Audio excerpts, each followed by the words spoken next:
Hi everyone, I'm Leon Thomas Lewick. Here's your political news roundup for Tuesday, March 12th.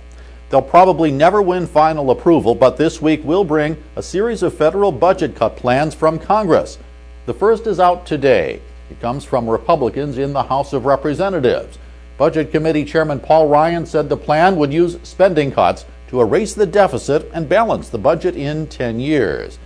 It also calls for the repeal of the Obamacare health plan. The Republican-controlled House is expected to approve the budget next week, but it stands no chance of approval in the Senate, where majority Democrats are expected to unveil their own budget tomorrow. It is expected to call for $1 trillion in new tax revenues and cut about $1 trillion in federal spending. Another piece of federal gun control legislation moved forward today. The Senate Judiciary Committee approved a bill to require almost all gun buyers to have background checks. New York Democrat Chuck Schumer sponsored the bill, calling it the sweet spot of legislation that has a chance of becoming law. Republican committee member Chuck Grassley opposed it.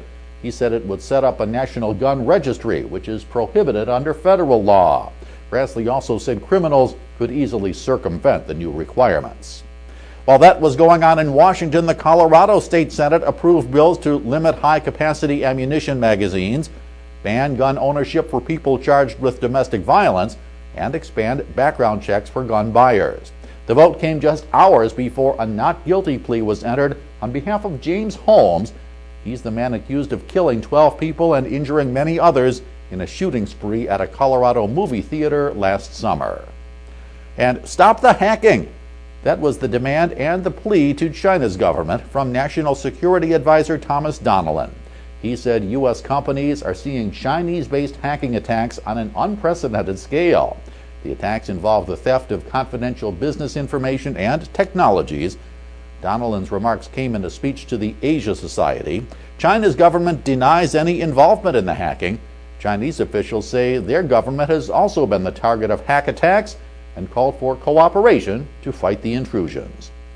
That's your political news roundup for Tuesday, March 12th. I'm Leon Thomas Lewick. Stay logged on to rttnews.com for the latest political, economic, and stock market news all day long.